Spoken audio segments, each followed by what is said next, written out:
बिस्मिल्लाहिर्रहमानिर्रहीम। अस्सलाम वालेकुम। रोज़ा छोड़ने वाले की सज़ा, फ़र्ज़ रोज़ा छोड़ने वाले की सज़ा, हज़रत मोहम्मद सल्लल्लाहु अलैहि वसल्लम का फ़रमान। जानने के लिए वीडियो को आखिर तक ज़रूर देखिएगा। रमज़ान का महीना वो है जिसमें कुरान उतारा गया है, जो लोगों के लिए हिदायत है और जिसमें रहनुमाई करने वाली और हक़ व बातिल में इम्तियाज़ करने वाली वाज़िह निशानियाँ हैं। बस तुम में से जो कोई इस महीना को पा ले तो वो इसके रोज़े ज़रूर रखे, और जो कोई बीमार हो या सफ़र पर हो तो दूसरे दिनों के रोज़ों से गिनती पूरी करे। अल्लाह तुम्हारे हक़ में आसानी चाहता है और तुम्हारे लिए दुश्वारी नहीं चाहता, इसलिए कि तुम गिनती पूरी कर सको, और इसलिए कि उसने तुम्हें जो हदायत फरमाई है इस पर उसकी बड़ाई बयान करो, और इसलिए कि तुम शुक्रगुजार बन जाओ। हज़रत अबू हुरैरा रज़ी अल्लाह ताला अन्हु से रवायत है कि हुज़ूर नबी अकरम सल्लल्लाहु अलैहि वसल्लम ने फरमाया, जब रमज़ान का महीना आता है तो आसमान के दरवाज़े खोल दिए जाते हैं, जहन्नम के दरवाज़े बंद कर दिए जाते हैं और शयातीन को जंजीरों से जकड़ दिया जाता है।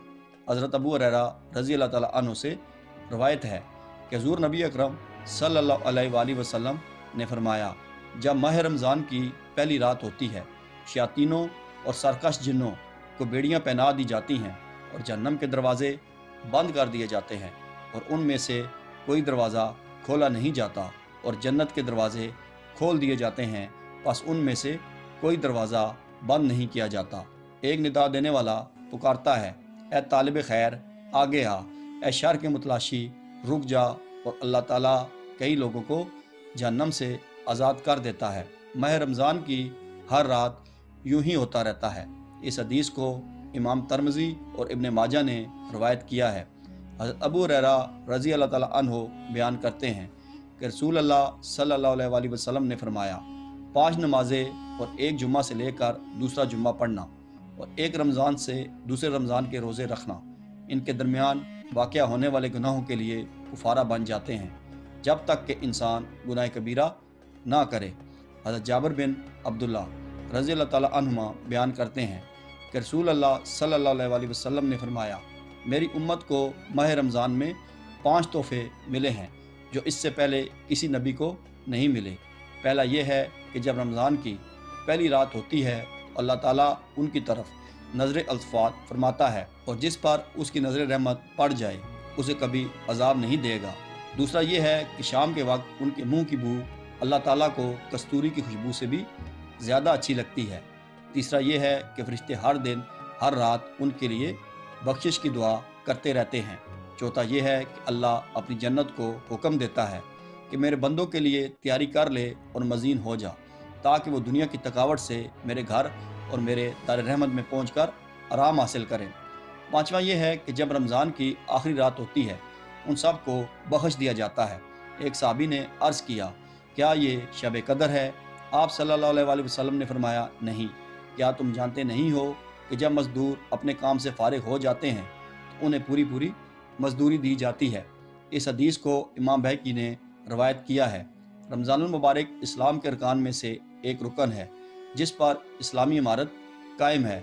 अल्लाह सुब्हान व तआला ने हमें यह बताया है कि रमज़ान के रोज़े जिस तरह पहली उम्मतों पर फ़र्ज़ किए गए थे, उम्मत इस्लामिया पर भी फ़र्ज़ किए गए हैं।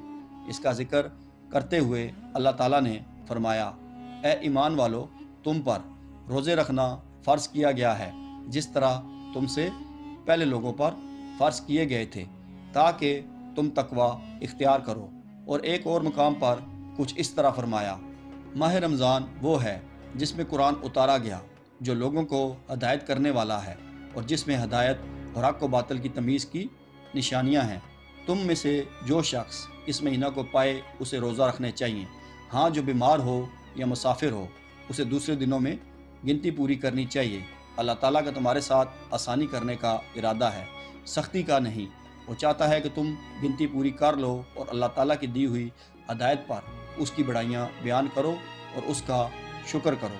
इमाम ज़हबी रहमतुल्लाह अलैह अपनी किताब अल कबायर में कहते हैं, मोमिनों के यहाँ ये बात मुकर्रर शुदा है कि जिसने भी बग़ैर शरई उज़र और मर्ज़ के रमज़ानुल मुबारक का एक भी रोज़ा तर्क किया तो वह ज़ानी और शराबी से भी ज़्यादा बुरा और शरीर है, बल्कि उसके इस्लाम में भी शक किया जाता है और उसे زندیق اور گمراہ شمار کرتے ہیں۔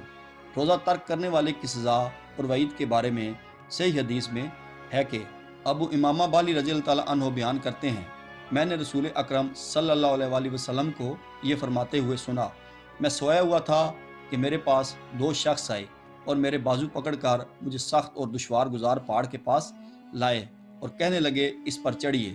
میں نے انہیں کہا کہ مجھ میں اس پر چڑھنے کی طاقت نہیں۔ وہ دونوں کہنے لگے ہم آپ کے لیے اسے آسان کر دیں گے، تو میں اس پہاڑ پر چڑھ گیا۔ جب اوپر پہنچا تو وہاں شدید قسم کی آوازیں آ رہی تھیں۔ میں نے کہا یہ آوازیں کیسی ہیں؟ وہ کہنے لگے یہ جہنمیوں کی اہو بقا ہے۔ پھر وہ مجھے آگے لے گئے جہاں پر کچھ لوگ اونچوں کے بل لٹک رہے تھے اور ان کی باچھیں کٹی ہوئی تھیں اور ان کی باچھوں سے خون بہہ رہا تھا۔ میں نے کہا یہ لوگ کون ہیں؟ وہ کہنے لگے یہ وہ لوگ ہیں جو افطاری سے قبل ہی اپنے روزے افطار کر لیا کرتے تھے۔ بغیر شرعی عذر کے روزہ نہ رکھنا یا رکھ کر توڑ دینا بہت بڑا گناہ ہے، اس کی قضا بار صورت واجب ہے۔ قصداً بلا وجہ روزہ رکھ کر توڑنا اتنا بڑا گناہ ہے کہ بطور کفارہ ایک روزہ کے بدلے میں مسلسل 2 ماہ یعنی 60 دن کے روزے رکھنا ضروری ہے، جیسا کہ حدیث نبوی میں مذکور ہے۔ جبکہ بلا عذر شرعی رمضان شریف کا ایک روزہ اگر چھوڑ دیا جائے تو یہ بہت بڑے اجر سے محرومی کا باعث ہے، جس کا ازالہ عمر بھر کے روزے بھی نہیں کر سکتے۔ حضرت ابو ہریرہ رضی اللہ تعالیٰ عنہ روایت کرتے ہیں کہ حضور نبی اکرم صلی اللہ علیہ وآلہ وسلم نے فرمایا، جس نے بغیر شرعی اجازت اور بیماری کے رمضان شریف کا ایک روزہ بھی توڑا، اسے عمر بھر کے روزے کفایت نہیں کر سکتے، اگرچہ وہ عمر بھر روزے رکھے۔ نبی کریم صلی اللہ علیہ وآلہ وسلم نے پوری زندگی کے نفلی روزوں کے ذریعے رمضان کے بلا عذر چھوڑے ہوئے ایک روزے کی تلافی نہ ہو سکنے کی بات شدت کے طور پر فرمائی اور اس پر شدت کا اظہار فرمایا ہے تاکہ لوگ بلا عذر رمضان کا روزہ چھوڑنے کی جسارت نہ کریں۔ علامہ علی القاری حنفی نے آگے چل کر فرمایا، ابن الملک نے کہا اس پر فقہاء کا اجماع ہے کہ رمضان کے بلا عذر و مرض چھوڑے ہوئے ایک روزے کی صرف ایک دن کی قضا ہے۔